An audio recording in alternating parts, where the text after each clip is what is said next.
목적이나 바르는 걸 끊임없이 해주셨어요. 대부분 이 땅에 이렇게 성지적으로 오시는 분들은 그 목적이 우리 주님 예수님을 생각하시는 분들. 그래서 우리 주님이 이 땅에서 나실 때, 이 땅이 2000년 전에 걸으셨고 부활 승천한 땅이기 때문에 그 주님의 보좌실조차 정말 주님에 대한 그 사랑을 회복하고 첫사랑으로 또 정말 주님을 어떻게 사랑할 수 있을까? 주님을 어떻게 친밀할 수 있을까?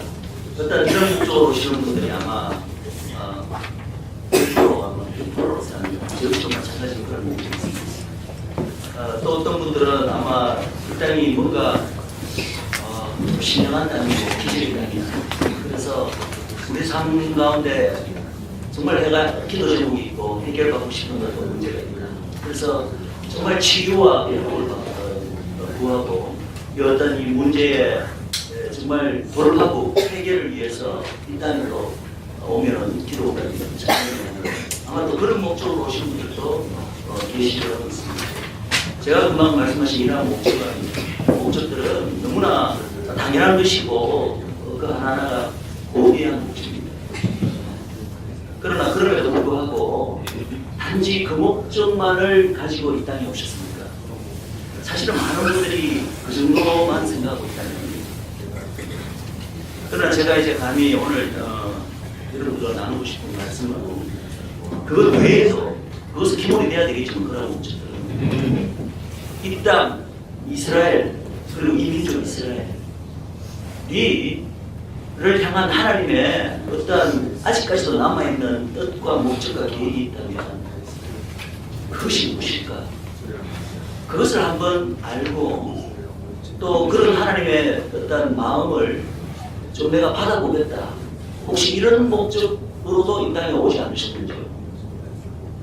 저는 사실은 앞에 그 말씀드린 두 가지 목적, 예수님을 더 사랑하고 예수님께 내 삶을 떠주시라, 그분의 어떤 발자취를 내 신앙을 하고 또 나의 삶의 여러 가지 문제를 해결하는 그런 문제야. 사실 그렇지 않습니까? 예수님 꼭 이 땅에 올 필요 없잖아요. 그죠? 예수님은 무소부지한 하나님이시고 어디서나 기도할 수 있고 어디서나 우리 기도를 들어 응답받으실 분인데 굳이 이 땅까지 와서.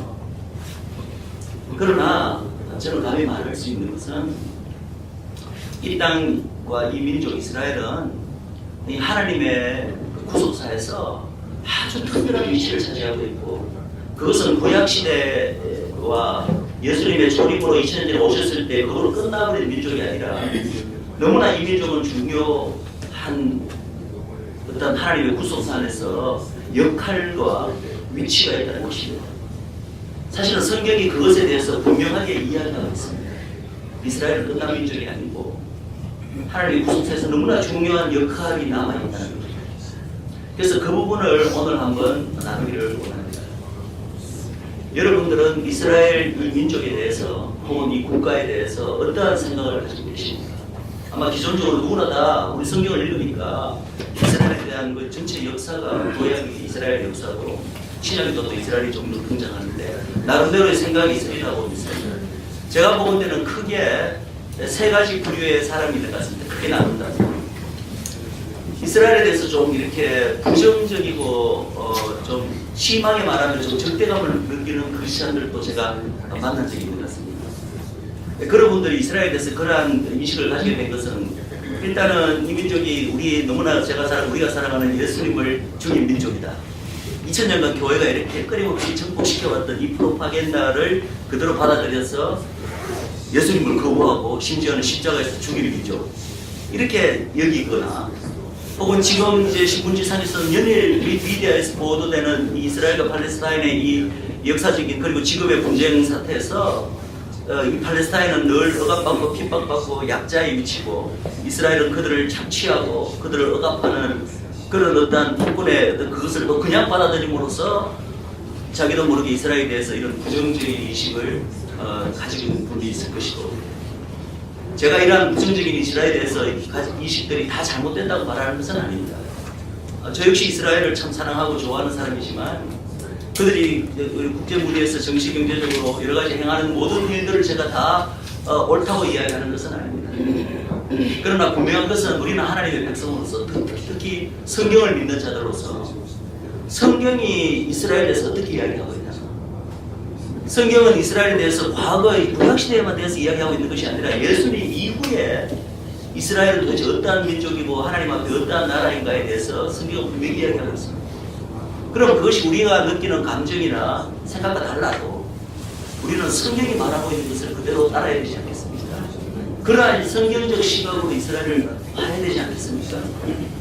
자, 두 번째 또 이스라엘에 대해서 생각하시는 분은 그런 특별한 부정적인 것이나 적대감은 없을지라도 이제는 어떻게 생각하냐면은 그래, 이스라엘이 과거에는 하나님의 백성이었고 특별한 민족, 하나님의 선택받은 민족이었을지는 모르지만 예수님 이후로는 모든 것이 바뀌었다.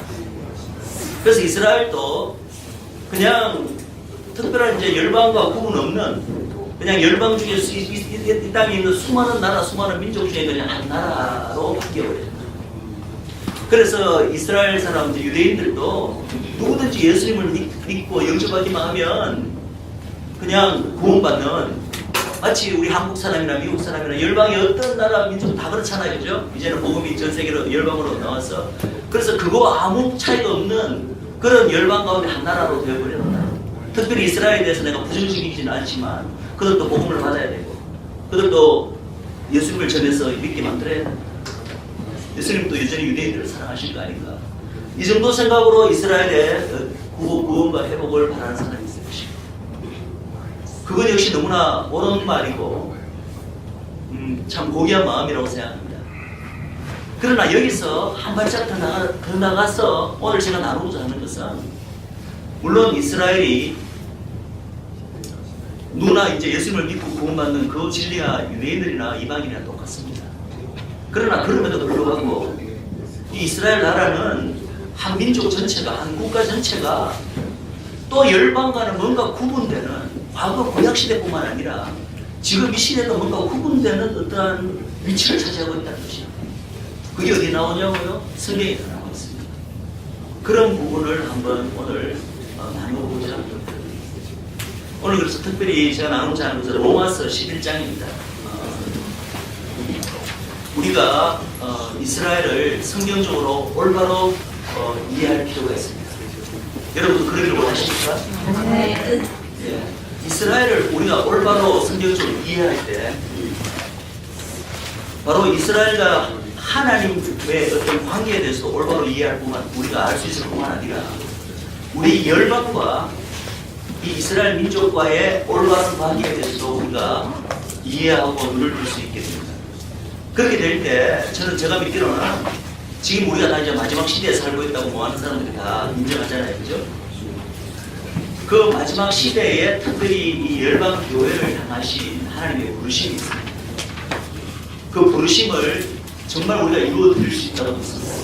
이스라엘에 대해서 올바로 우리가 이해할 때 그리고 그 이스라엘과 하나님과의 관계, 이스라엘과 우리 열방 교회와의 관계를 우리가 올바로 이해하고 있을 때 우리 열방 교회를 향하신 하나님의 특별한 소명, 부르심, 이 마지막 때의 부르심이죠. 뭘 우리가 이룰 수 있다고 믿습니다. 자, 로마서 11장은 여러분들이 아마 많이 읽으셨고 또 공부하신 분도 계시겠지만 로마서 11장 이전에 로마서 전체에 대해서 여러분들은 아마 이미 생각을 가지고 계실 거예요. 로마서가 우리가 읽은 신학 성경 가운데 가장 심오하고 깊은 책이라는 것을 많은 사람들이 인정을 합니다. 그죠? 근데 로마서가 무엇에 관한 책이냐라고 했을 때 한마디로 말하자면 많은 사람들은 로마서는 사도 바울의 그 우리 구원의 진리에 관한 오직 믿음으로써 예수님을 믿음으로써 구원에 이르는 그 놀라운 그 진리를 정말 사도 바울의 친밀한 신학적인 논증으로 가득 찬 책이 아닙니까? 그 말도 맞습니다. 맞지만 그래서 많은 사람들은 지금까지 역사적으로 로마서를 바로 그 구원에 관한 책이다. 가장 그 신학적인 논증이 잘 되어 있는 책이다. 정도로 아마 로마서를 이해했을 거예요. 그러나 최근에 신학자들, 특별히 이제 이스라엘이 이렇게 좀 알려지고부터 신학자들의 새로운 연구에 의하면 이 로마서가 사도 바울에 의해서 쓰여진 배경부터 시작해서 로마서의 전체 주제가 가장 핵심 주제가 우리 구원의 진리에 관한 그것도 물론 중요한 게 있지만 사실은 이스라엘에 대한 성경적 이해, 그리고 이스라엘과 교회와의 관계에 대해서 사도 바울이 말하고 싶어서 로마서를 쓰게 되었다는 것입니다. 그래서 그것에 대한 가장 핵심적인 그 구절들이 이제 그 이야기, 사도 바울이 하고 싶었던 얘기가 바로 로마서 9장, 바로 9장부터 이스라엘에 대한 얘기가 나오기 시작하잖아요. 그죠? 8장까지는 우리의 놀라운 구원의 진리, 믿음으로서, 예수님을 믿음으로서 오직 의에 이르는 그것에 대한 이야기가 쫙 있다면 9장부터 11장까지가 이스라엘 얘기입니다. 근데 놀랍게도 이 세 장에 걸쳐서 이스라엘 얘기가 나오는데 역사적으로 교회는 이 세 장에 대해서 제대로 취급하지 않았습니다. 많은 신학자들이 심지어는 이 세 장에 대해서는 주석조차도 남기지 않았고, 왜? 이해하기 어렵다고. 사실 이해하기 어려운 게 아니라 자기들이 이미 세우고 있는 어떤 신학적인 어떤 신학이 어떤 윈도, 안경이 있는데 그거와 도대체 맞지 않는 거예요. 9장부터 11장까지는. 이스라엘에 대해서 이미 가지고 있던 어떤 신학적 안경이 있는데 그것에 비추어 보니까 도대체 하나님 이 말이 이해가 되지 않아서 억지로 이걸 풀려고 한 사람도 있었지만 대부분은 그냥 없는 듯이 무시해버리고, 사실은 많은 목사님들의 설교도 한 8장이고 그 다음에 한 2장부터 다시 또 이제 하지만 그 사이에 9장 11장은 좀처럼 설교의 주제도 되지 않는 그렇게 2000년을 지내왔어요. 그러나 최근에 연구에 하면은 바로 사도 바울이 정말 하고 싶었던 얘기가 바로 1장입니다. 그럼 1장부터 8장까지 그 놀라운 구원의 진리에 관한 이야기는 무엇인가? 그것은 바로 9장부터 11장까지 이스라엘과 교회에 관한 이야기, 하나님의 구속사의 이야기를 하고 싶어서 그것에 대한 기본으로 유대인이나 이방인이나 오직 예수 그리스도를 믿는 믿음만으로 구원을 얻는다는 그 진리, 그건 공통이잖아요. 그죠? 그거에 대한 얘기를 했다는 것입니다. 자, 여러분들이 벌써 이스라엘 땅에 오시고부터, 그리고 오기 전부터도 이스라엘이 마지막 날에 주님께 돌아온다, 이 땅이 회복될 것이다, 이런 얘기들을 아마 많이 들으셨으리라 믿습니다. 사실은 이스라엘이 이제 민족적으로 예수님을 믿고 돌아오게 된다는 그 이야기는 어제 우리 국회 목사님 교회에 갔을 때 우리 박훈수 목사님의 또 말씀을 통해서 여러분들 여러 성경 구절을 통해서 들으셨을 줄 믿습니다. 그죠? 그래서 마태복음 24장에 그 무화과나무의 비유라든지, 마태복음 23장에 그 바로카바 바시마도라, 그죠? 그 다음에 호세아서 3장, 호세아서 5장, 사도행전 또 3장 19절에서 21절, 너무나 많은 구절들이 이스라엘 민족이 회복될 때 단순히 한 민족이 회복되는 사건으로 끝나는 것이 아니라 바로 우리가 그렇게 기다리는 예수님께서 이 땅에 다시 오시는 주님의 재림 사건과 이스라엘 민족이 마지막 날 종말론적으로 회복되는 사건이 뗄래야 뗄 수 없는 직접적인 인과관계, 연관성이 있다는 것을 말해주는 많은 성경 구절이 있습니다. 그래서 여러분들도 그렇구나, 예수님 오기 전에 이 민족이 주님께 돌아오는구나, 회복되는구나, 이 정도로 아마 많이 생각하고 이제 이미 들어서 알고 계시라고 믿습니다. 그러나 오늘 제가 나누기를 원하는 로마서 11장은 단순히 이스라엘이 마지막에 회복된다 정도의 진리만 포함하고 있는 것이 아니라 제가 보는 데는 너무나 이건 깊은 책인데 이 가운데는 하나님의 인류 구속사 전체에 대한 그림이 이야기가 들어가 있습니다. 그리고 그 그림이 너무나 우리 인간은 이해하기 힘든 오묘한 깊은 어떤 하나님의 비밀의 영역에 속한다고까지 이야기하고 있습니다. 그래서 이 안에는 하나님의 인류 구속사 전체의 그림만 있을 뿐만 아니라 바로 이스라엘이라는 하나님이 구약 때 미리 택한 한 민족과 그 후에 복음이 전 세계 열방으로서 이제 하나님의 교회가 탄생했잖아요. 이 교회와의 올바른 관계에 대해서도 로마서 11장은 이야기를 하고 있고, 심지어는 이것을 이제 우리가 자세히 공부를 하다 보면 우리가 이미 알고 있다고 여겨왔던 복음, 여러분 복음 여러분 이 자리에 모르는 분도 계십니까? 복음이 뭐냐고 하면 누구나 한 사람 다 말할 수 있잖아요. 그러나 복음에 대해서도 우리에게 새로운 시각을 줍니다. 로마서 11장에서는 우리가 늘 이야기하고 알고 있는 복음이 단순히 그게 아니구나, 그것이 잘못되다는 게 아니라 그 사실이지만 그것을 넘어서서 이런 측면이 있구나, 복음에 우리가 미처 깨닫지 못했던 그런 부분까지도 로마서 11장은 이야기하고 있습니다. 그래서 오늘 시간이 한정된 시간이지만 제가 그런 부분들을 간단하게나마 한번 짚어보기를 원합니다. 자, 우리가 로마서 11장을 한번 여러분들 펼치시고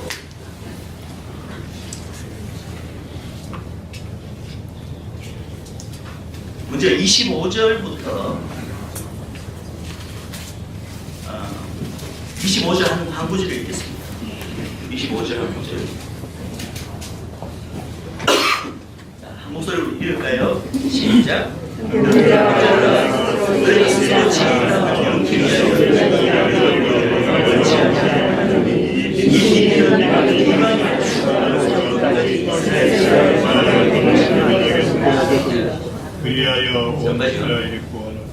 여기서 사도 바울이 로마에 있는 형제들에게 너희가 알기를, 내가 정말 알기를 원하는 한 비밀이 있다고 이야기합니다. 그냥 알기를 원한다가 아니라 표현이 조금 그렇죠. 모르기를 원치 않는다. 여러분, 부정의 부정은 강한 긍정. 이것이 너무나 중요한 비밀이기 때문에 너희가 꼭 이 비밀을 알기를 원한다고 이야기합니다. 사실은 이 비밀이라는 용어는 이 헬라어로 미스테리오. 사도 바울이 몇 군데 신약 성경 사도 바울의 서신서에 등장하는 말입니다. 근데 사도 바울이 몇 번 이렇게 비밀을 이야기할 때요, 놀랍게도 우리가 이 사도 바울이 말하는 비밀 같으면 전부 다 예수님에 관한 얘기구나 이렇게 생각하잖아요. 그죠? 당연히 예수님에 관한 것, 예수님이 바로 인류의 구원자 되시고 이런 모든 우리 십자가 사역, 이것도 구약 때부터 이미 묻혀져 있던 것이고 그것이 이제 예수님 오심으로 밝혀진 어떤 비밀에 속합니다. 그러나 놀랍게도 에베소서 2장에도 그렇고 여기도 그렇고 여기서 말하는 사도 바울이 너희가 꼭 알기를 원하는 이 비밀은 물론 예수님도 연관되어 있지만 예수님에 관한 게 아니에요. 이스라엘에 관한 것입니다. 이스라엘에 관한 것을 사도 바울은 몇 번 사용하지 않은 비밀이라는 용어를 사용해서 너희가 이것을 꼭 알기를 원한다. 뿐만 아니라 그 밑에 33절 한번 읽어볼까요? 자, 시작. 깊도다 하나님의 지식과 지식의 부유함이요 그의 판단은 중요하지 못할 것이며 그의 힘은 찾지 못할 것이다. 34절 누가 주의 마음을 알아내며 누가 그의 보상을 내느냐. 이 사도 바울이 로마서 11장의 이 신학적 논의를 끝내고 마지막에 자기가 모르게 입에서 터져나오는 경탄입니다. 이게 무엇에 관한 경탄인지 아십니까? 바로 위에 말한 비밀입니다. 이 비밀을 사도 바울이 깨닫고 나니까 자기도 너무나 이 사도 바울 같은 그 천재 아닙니까? 신학의 천재 아닙니까? 그죠? 이렇게 스마트한 사람도 자기가 감히 이러한 비밀은 자기 머릿속으로 우리 인간의 머리로는 깨닫지도 못하는 비밀. 근데 그것이 너무나 깊고 오묘해서 어떻게 하나님이 이런 비밀을 그러면서 자기도 모르게 터져나오는 경탄이 바로 33절, 34절. 근데 이 비밀이 무엇이냐? 바로 이스라엘에 관한 비밀이고 또 다르게 말하면 바로 하나님의 인류 전체를 어떻게 구속하실 것인가, 구원하실 것인가, 하나님의 인류 구속사에 관한 비밀을 깨달았다는 것입니다. 그래서 이런 경탄을 하고 있습니다. 근데 놀랍게도 보세요. 이 비밀이라고 번역된 그 미스테리온이라는 단어는 계시라는 말하고도 연관이 되어 있는데 이게 어떤 개념이냐면 이런 개념입니다. 성경에 이미 구약 때부터 하나님이 말씀을 통해서 뭔가 주신 말씀이에요. 그죠? 주신 말씀인데 그것을 주는 순간 사람들이 읽으면서도 금방 못 깨닫는 거예요. 못 깨닫는데 하나님의 어떤 정하신 하나님의 경륜 내에서 정하신 때가 되었을 때 하나님이 성령님의 조명이 있었겠죠. 아마 어떤 때가 되었을 때야 비록 천년 혹은 수백 년 동안 이미 성경에 있는 말씀인데 깨닫지 못하다가 하나님이 어떤 때가 이르렀을 때 비로소 깨닫게 된 것을 바로 미스테리온이라고 이야기합니다. 그것이 또 계시이기도 합니다. 대표적인 그 미스테리온이 뭡니까? 바로 예수님 아닙니까? 예수님이 신약 때 오셔서 그때부터 예수님 이야기인가요? 예수님이 오셔서 뭐라고 말씀하셨습니까? 구약 성경 전체가 나에 대한 하나님입니다. 그죠? 그 예수님에 대한 그 이야기는 구약의 예언, 직접적인 예언으로, 그 다음에 어떤 영적인 어떤 밑그림으로, 그림자로 구약 성경 전체 안에 이미 예수님의 이야기들이 예언적으로, 계시적으로 달려가 있는데 그것을 구약 시대 때는 몇몇의 선지자들 외에는 깨닫지 못했다는 거예요. 다 있었는데, 말씀으로 이미 있었는데 그러다가 예수님이 오심으로써 그분의 공생의 사역을 통해서 십자가 사역을 통해서 마침내 그 구약에 이미 예수님께서 말씀하신 그 모든 것들이 깨달아진 거죠. 이런 것을 미스테리온이라고 부릅니다. 그런데 예수님에 관한 것만 미스테리온이 아니라 바로 이 이스라엘에 관한 것도 하나님의 이 구속사 안에서 미스테리온에 속하는 영역의 것이라는 것입니다. 근데 아이러니하게도 벌써 이 로마서 쓰여진 게 언제 쓰여졌죠? 예수님 당시에 아닙니까? 예수님 부활 승천하시고 난 다음에 얼마 지나지 않아서 사도 바울에게 쓰여진 거 아닙니까? 그런데 사도 바울이 이 당시에 깨달았던 이 미스테리온, 그래서 로마서를 적었죠. 이 미스테리온이 놀랍게도요, 그 후에 2000년간 교회 시대를 지내면서도 교회가 제대로 깨닫지 못했어요. 좀 아이러니하죠. 사도 바울은 그 당시 이미 깨달았는데 우리 교회는 2000년간 이걸 제대로 깨닫지 못하다가 지금 이제 정말로 이제 주님께서 다시 오실 이점 됐어야 우리 교회도 비로소 이것을 깨닫기 시작하는 바로 그 시기에 우리가 살고 있습니다. 자, 그렇다면 이 비밀이 무엇입니까? 이 비밀은 바로 여기 말하면 이렇게 되어 있습니다. 25절 후반부 다시 읽을까요? 너희가 모르기를 내가 원치 아니하노니 이 비밀은 뭐라고요? 다 읽겠습니다. 시작. 더러는 이방인의 충만한 수가 들어오기까지 이스라엘의 더러는 완악하게 된 것이라. 다음 26절까지 사실 그 비밀의 내용입니다. 그리하여 온 이스라엘이 구원을 얻으리라. 이게 바로 사도 바울이 너희가 절대 모르기를 원치 않는 비밀의 내용이고, 그리고 이것을 깨달으니까 너무나 감격에 벅차서 기쁘다 하나님의 이 지식의 부유함이 경탄했던 비밀입니다. 한마디로 어떤 내용이죠? 이스라엘이 완악해졌다는 거죠. 그거는 누구나 다 알고 있는 사실입니다. 그죠?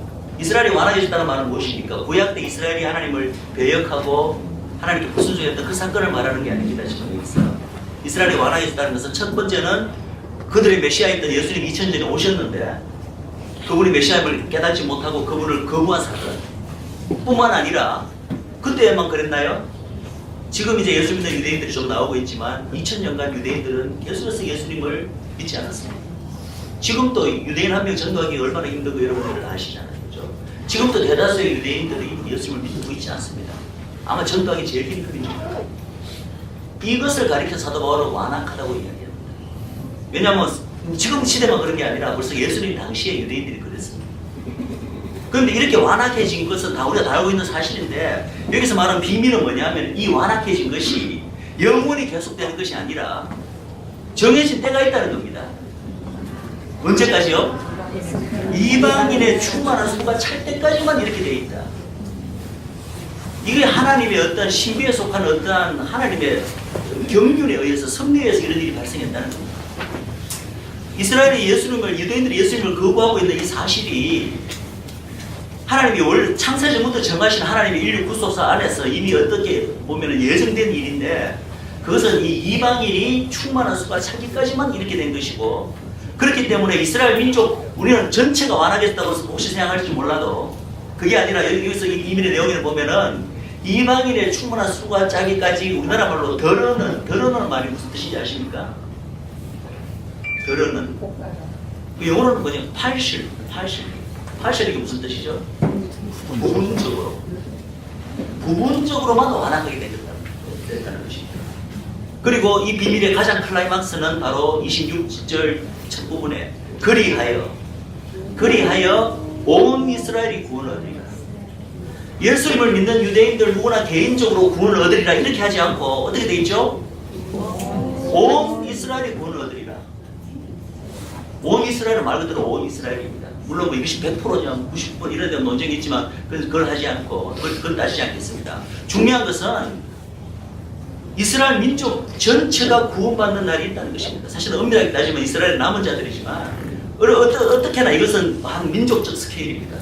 여러분 성경에 이스라엘 외에 어떠한 열방 민족이든지 온 미국이 구원을 얻으리라, 온 한국이 구원을 얻으리라, 온 어느 나라 한 민족이 구원을 얻으리라 이런 약속이 혹시 있습니까? 그런 약속 없습니다. 복음이 열방 땅으로 오부터 하나님의 구원은 철저하게 열방에 대해서는 개인적입니다. 그죠? 누구든지 예수님을 주로 믿고 영접하는 자, 그들에게는 그 개인에게 구원이 임하게 됩니다. 그러나 이 이스라엘이라는 한 민족에 대해서는 참 신비롭게도 이 이방인의 충만한 수가 차고 나면 마침내 어느 때는 온 이스라엘이 구원을 얻는다는 것입니다. 이것이 사도 바울이 우리가 반드시 알아야 되는 비밀이라고 이야기하고 있고, 왜 이렇게 되는가에 대한 그것을 이해하고 나니까 사도 바울의 입에서 깊도다 하나님의 지혜예요. 경탄이 터져나오는 것입니다.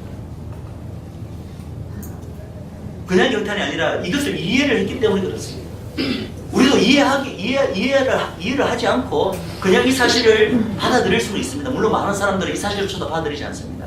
여기서 말한 이스라엘을 말하는 것이 아닐 거야. 여기는 아마 이스라엘은 또 교회일 거야. 이렇게 말하는 사람도 있고, 온 이스라엘이 아닐 거야. 그냥 어떤 표현이 그렇지. 그냥 열방하고 똑같이 그냥 개인적으로 예수님 믿는 사람은 구원받는 그 정도 수준일 거야. 특별히 이 표현에 특별한 의미를 부여하지 않는 사람도 있습니다. 그러나 이걸 그대로 믿더라도 그래 그런 모양이다. 하나님께서 마지막 날 이스라엘이라는 나라를 그냥 민족적으로 구원할 모양이다. 이게 쉽게 얘를 받아들여지는 사람이 있는 반면에 또 그렇지 않은 사람도 있습니다. 이게 왜 이럴까? 하나님 이스라엘 민족을 편애하시나? 왜 다른 민족에 대해서는 개인적인 구원만을 허락하셨는데 이 한 민족, 이스라엘이라는 민족에 대해서는 나라와 국가적 구원을 하나님께서 왜 약속하시는가? 이거 하나님의 편애 아닌가? 이렇게 생각하는 분도 있을 거 아닙니까? 그죠? 그렇기 때문에 사도 바울이 로마서 11장을 적은 거예요. 이 결론적으로는 그런데요. 온 이스라엘이 구원을 얻게 되는 날이 있는데 왜 그러냐에 대한 사도 바울의 치밀한 신학적 논쟁으로 활짝 차 있는 것이 바로 로마서 11장입니다. 왜 이스라엘만은 마지막에 온 이스라엘이 구원을 얻냐는 거죠. 거기에 대한 사도 바울의 놀라운 이 논쟁이 이 안에 담겨 있습니다. 자, 그 부분을 한번 우리가 보기를 원합니다. 그래서 사실은 여러분들이 성경을 읽을 때 항상 주의해야 되는, 우리가 흔히 의미 없이 넘어가 버린 한 단어가 있는데 어떤 단어냐 하면 26절 보십시오. 온 이스라엘이 구원을 얻는다는 그 어떤 명제적 선언 앞에 한 단어가 등장합니다. 그 단어가 뭐죠? 그리하여. 여러분들 성경 읽을 때 이런 단어를 우리 별로 생각 없이 그냥 읽고 지나갑니다. 그죠? 그러나 이 그리하여라는 단어가 너무너무 중요한 단어입니다. 온 이스라엘이 구원을 얻게 되는 이 기막힌 참 이 사실인데 이게 왜 이렇게 되는가? 그리하여 이렇게 된다는 것입니다. 바로 온 이스라엘 구원을 얻게 되는 그 이유에 대해서 앞에 쫙 로마서 11장 전체를 통해서 논증했는 그 이유 때문에 온 이스라엘이 구원을 얻게 된다는 것입니다. 그래서 우리는 이 그리하여를 이해를 해야 됩니다.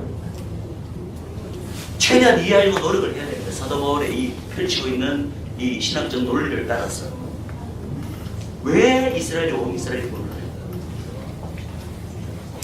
자, 그것을 오늘 조금 나누기를 원하는데 로마서 11장 1절부터 이제 사도 바울의 논쟁이 시작됩니다.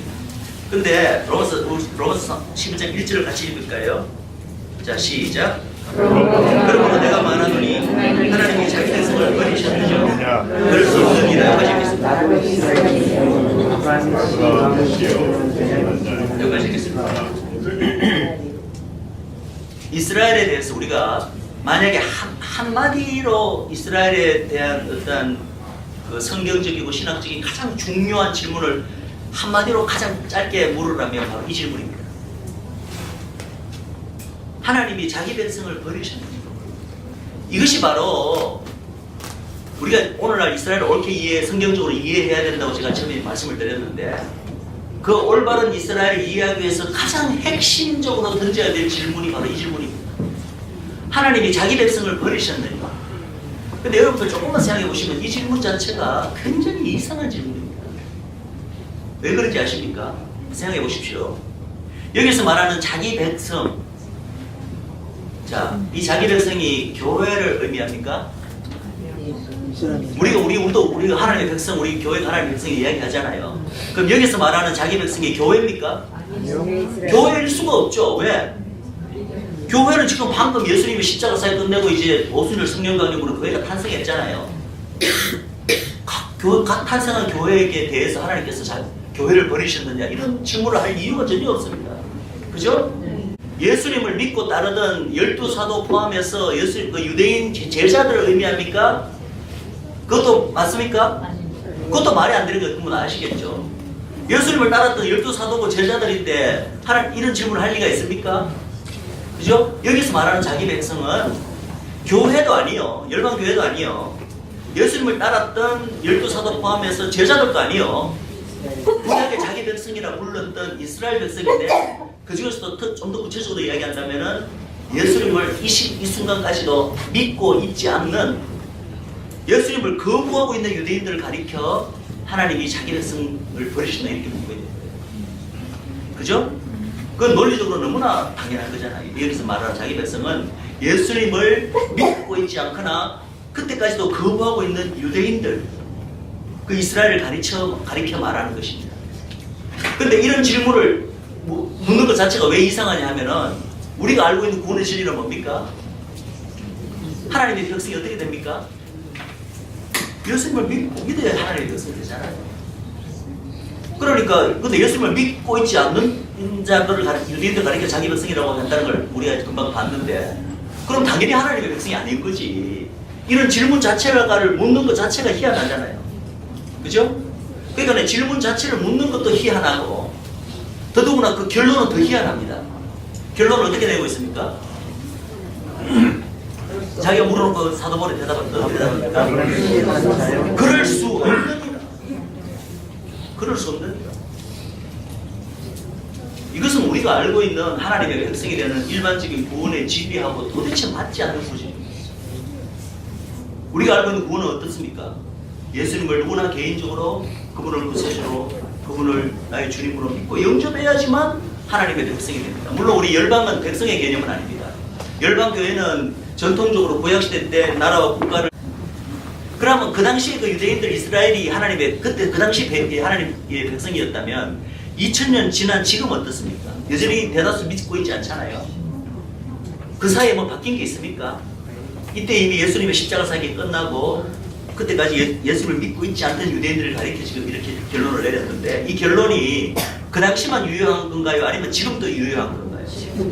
지금도 유효한 거예요. 뭐 중간에 뭐 차이가 없잖아요. 2000년 동안 여전히 대다수 유대인들은 예수님을 믿고 있지 않습니다. 그럼 이 결론을 머릿속으로 한번 다시 생각해 보죠. 생각해 보십시오. 이거는 깜짝 놀랄 일이에요. 도대체 우리가 알고 있던 이 복음적 상식하고 성경적 진리랑 맞지 않는 일이에요. 쉽게 말해서 예수님을 믿고 있지 않는 한 민족을 가리켜 하나님께서는 이 백성을 버리지 않았다라고 사도 바울은 여기서 결론을 내리고 있는 거예요.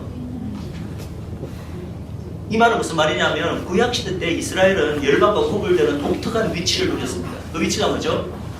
바로 하나님의 백성. 더 정확하게 말하면 하나님의 언약 백성이라는 특별한 위치가 있었습니다. 여기서 이 이스라엘을 예수님을 믿지도 않고 있는 이 백성을 하나님이 버리지 않았다는 말은 다른 말로 표현하면요, 이 민족이 여전히 하나님의 언약 백성이라는 얘기예요. 믿고 있지 않는 이스라엘이.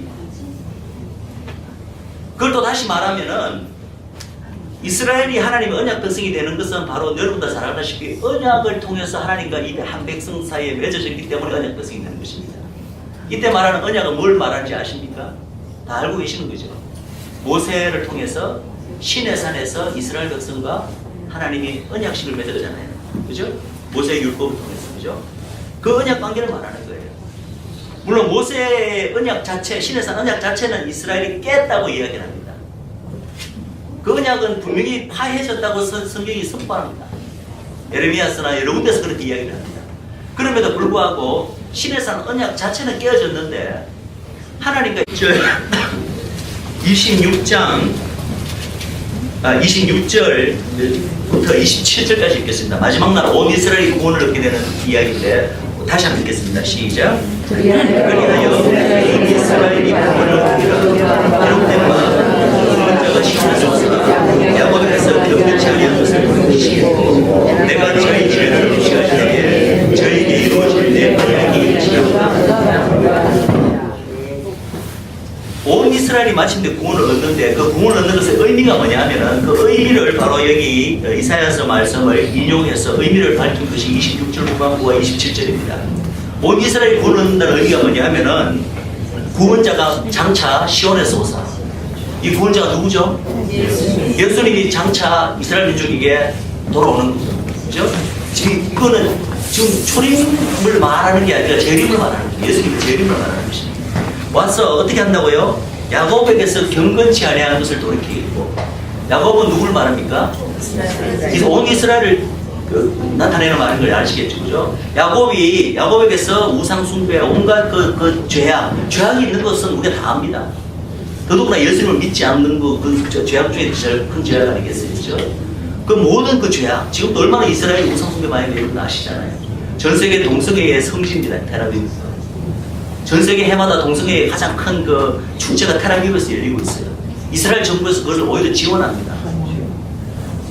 엄청난 죄악이잖아요. 아직 죄악 가운데 있습니다. 근데 이것을 하루아침에 구원자가 나중에 시온에 와서 이걸 돌이키겠다, 정결케 하겠다는 것입니다. 그러면서 27절에 내가 저희 죄를 없이한다. 이스라엘 민족이 지금은 죄 가운데 있지만, 예수 믿지 않고 있는 죄 가운데 있지만, 하루아침에 이런 죄를 내가 민족적으로 죄를 다 사하는 날이 있을 것이다. 그때 이루어질 내 언약이, 그게 바로 구원 아닙니까? 지금 말한 것들.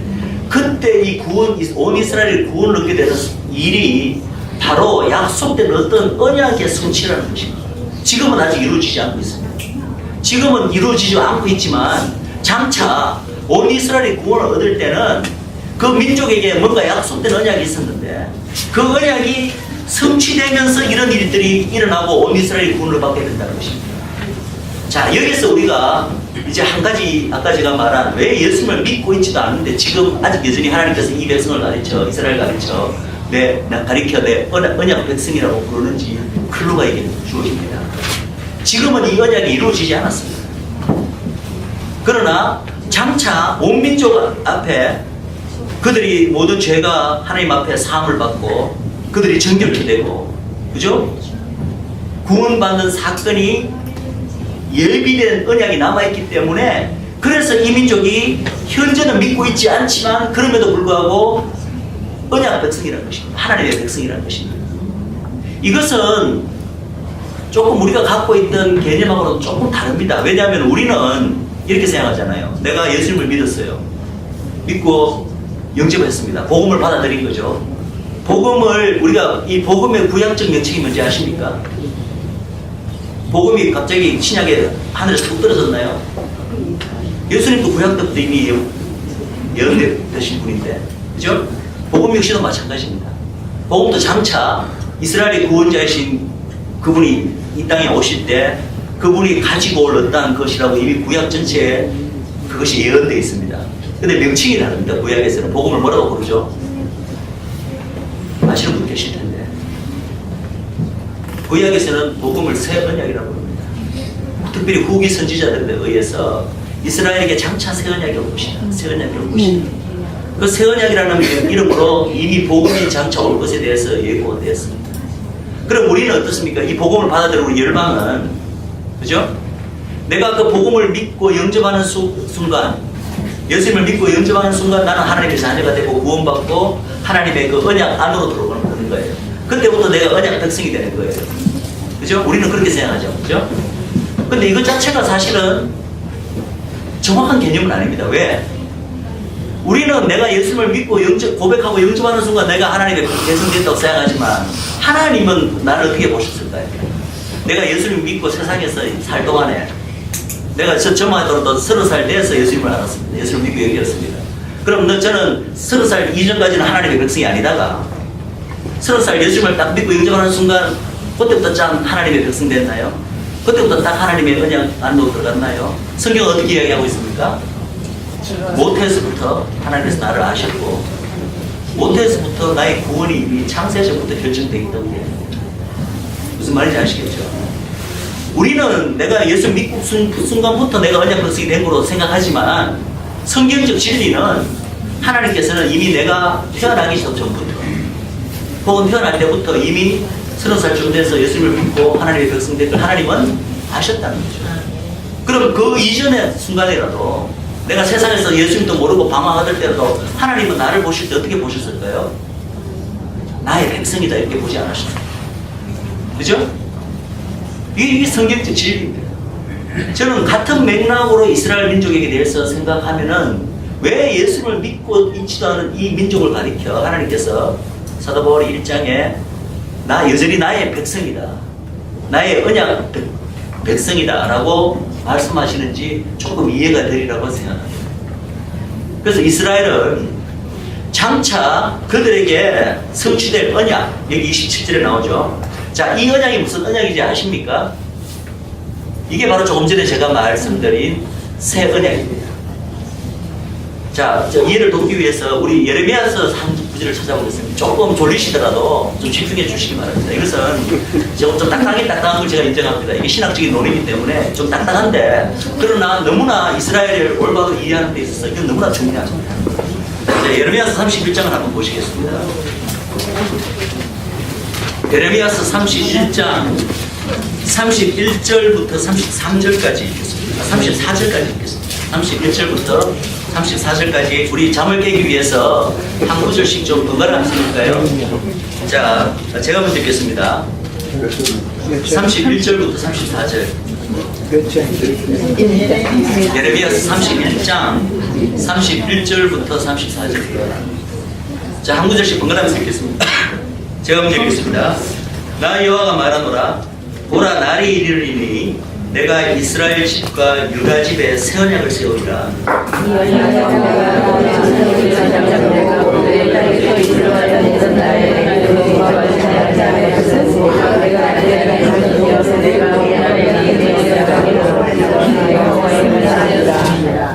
나 여호와가 말하노라. 그러나 그날 후에 내가 이스라엘 집에 세울 언약은 이러하니 곧 내가 나의 법을 그들 속에 두며 그 마음에 기록하여 나는 그들의 하나님이 되고 그들은 내 백성이 될 것이다.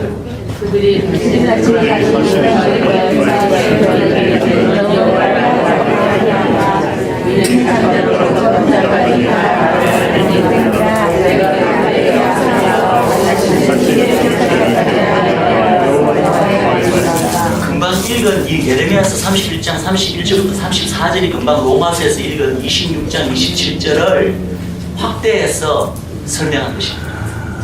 무슨 말인지 아시겠죠? 그게 장차 온 이스라엘이 구원을 받을 때 그들에게 이루어질 내 언약이 이것이라고 되어 있잖아요. 로마서에. 그 언약이 바로 이 예레미야서 31장 31절부터 34절까지 말하는 이 언약입니다. 보세요. 여기에 보면은 보라, 날이 이르리니 내가 새 언약을 세우는데 이 새 언약의 대상이 뭐라고 되어 있습니까? 새 언약을 세우는 대상이 이스라엘 집과 유다 집. 열방 아닙니다. 물론 열방도 새 언약 안에 들어오지만 원래 새 언약이 예고될 때는 1차적인 이 새 언약의 수의 대상이 누구라고요? 이스라엘 집과 유다 집. 근데 이 새 언약이 근데 이 새 언약을 뭐가 구분하고 있냐면은 그들 민족이 하나님과 처음 맺은 언약과 구분을 하고 있습니다. 구분하고 있습니다. 그들을 열조가 시내산에서 처음에 애굽 땅에서 인도하여 내던 때 그들의 열조가 세운 언약은 무슨 언약을 말합니까? 바로 모세 언약을 이야기합니다. 시내산에서 맺은 시내산 언약을 이야기합니다. 그런데 이 장차 이 이스라엘 집에 세울 이 새 언약은 그들의 열조가 세운 이 시내산 언약과 다르다고 이야기합니다. 그럼 왜 새 언약을 하나님께서 이미 시내산 언약이 있는데 이 민족과 왜 새 언약을 왜 세우십니까? 그 이유를 이렇게 설명합니다. 언약이 이미 있었는데 그들이 그 언약을 깼다. 시내산 언약을 파했다는 것입니다. 그러면은 언약을 파하면 그 파한 대가는 죽음입니다. 피 흘림으로 죽어야 됩니다.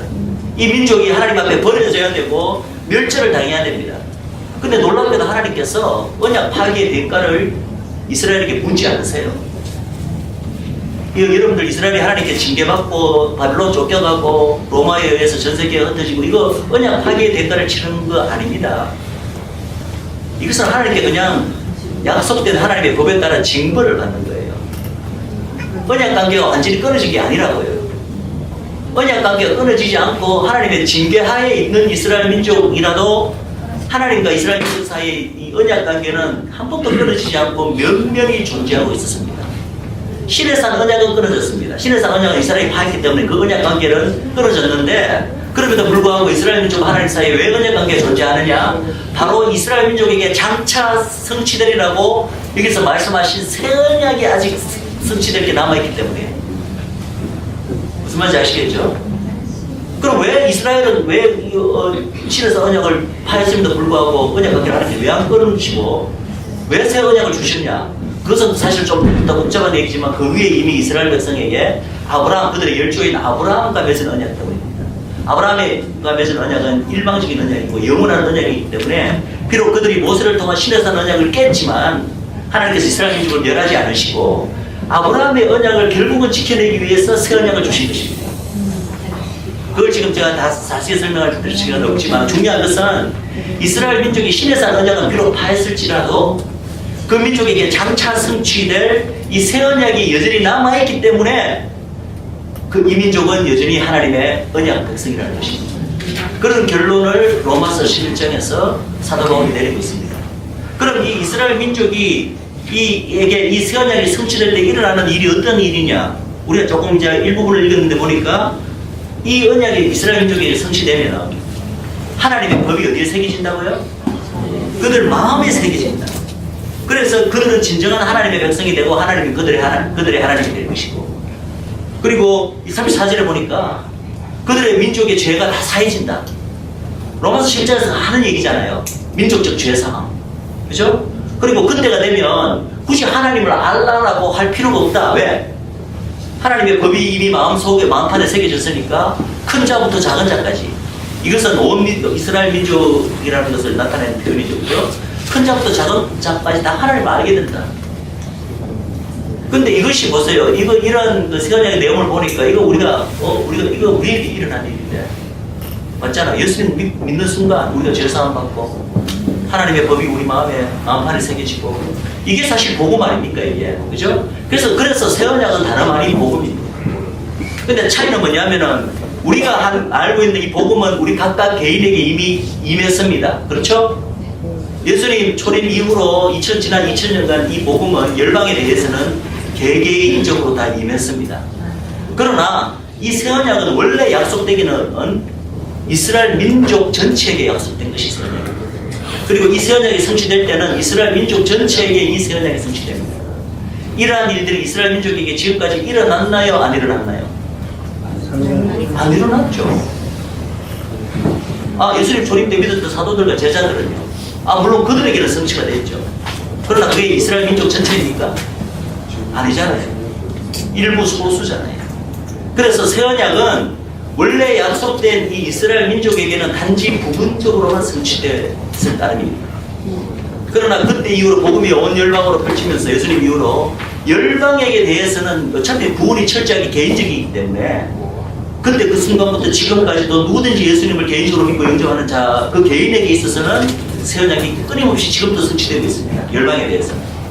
그러나 이스라엘 민족에 대해서는 이 새 언약은 단지 부분적으로만 성취됐을 따름이고, 아직 민족적으로 이 새 언약이 성취되어서 이 민족 전체가 예수님을 믿고 주님께 돌아올 날이 아직 남아있는 거예요. 미성취로. 그 이야기를 로마서 11장에서 하고 있는 것입니다. 그래서 언젠가는 구속자가 시온에서 와서 이 새 언약이 이스라엘 민족에게 성취될 때 온 민족이 죄사함을 입을 것이다. 그날이 있게 될 것이다. 그렇기 때문에 이 민족은 아직까지는 예수님을 믿고 있지 않고 있지만 하나님의 시각에서 보면 이 민족을 아직 버리신 것이 아니고 이 민족은 여전히 하나님의 언약 백성이라고 로마서 11장에서 선포하고 있는 것입니다. 이제 조금 이해가 되시죠? 그래서 우리가 알고 있는 이 어떻게 하나님의 언약 안에 들어가나, 우리가 어떻게 구원받나, 이거하고는 조금 좀 다르게 느껴질 수도 있지만 사실은 이러한 이유로 이스라엘 백성은 하나님은 여전히 나의 언약 백성이라고 부르고 있는 것입니다. 여러분들 유대인들 아직 예수님 모르고 있는 유대인들을 바라볼 때 물론 안타까운 마음으로 빨리 예수님 믿어야 될 텐데, 너무나 당연한 마음이지만, 그러나 우리 마음에 저는 유대인, 저러니까 하나님 왜 저렇게 징벌을 받지? 조금이라도 좀 경시하거나 경멸하는 마음이 있으면 우리는 그런 마음을 품는 것은 안 될 거라고 생각합니다. 왜냐하면 그들이 아직 눈이 열리고 있지 않았지 장차는 다 예수님께 돌아올 것이 예정되어 있는 거예요. 하나님의 구속사안에서 이미 예정되어 있는 것입니다. 그리고 하나님은 그들을 여전히 나의 백성이라고 보고 있다는 것입니다. 그럼 우리 마음에는 그들이 하는 짓이 다 마음에 드는 건 아니겠지만 우리 역시도 하나님의 시각으로 그들을 바라봐야 되지 않겠습니까? 우리 역시도 이스라엘 아직 미치고 있지 않은 유대인들을 바라볼 때 예수님 모르지만 저 민족은 하나님의 백성이야, 하나님의 언약 백성이라는 시각으로 그들을 바라봐야 되지 않겠습니까? 자, 조금 더 논의를 이제 더 진행시키면은 지금 하는 모든 논의가 바로 그러므로를 지금 설명하고 있는 것입니다. 그러므로 온 이스라엘이 구원을 얻으리라. 왜 그러므로? 자, 지금 구절구절 할 시간이 없기 때문에 제가 건너뛰겠습니다. 일단은 사도 바울이 1장 1절에서 가장 중요한 11장 1절에서 중요한 질문에 대한 대답을 내려놓고 이스라엘 백성은 여전히 하나님의 언약 백성이다.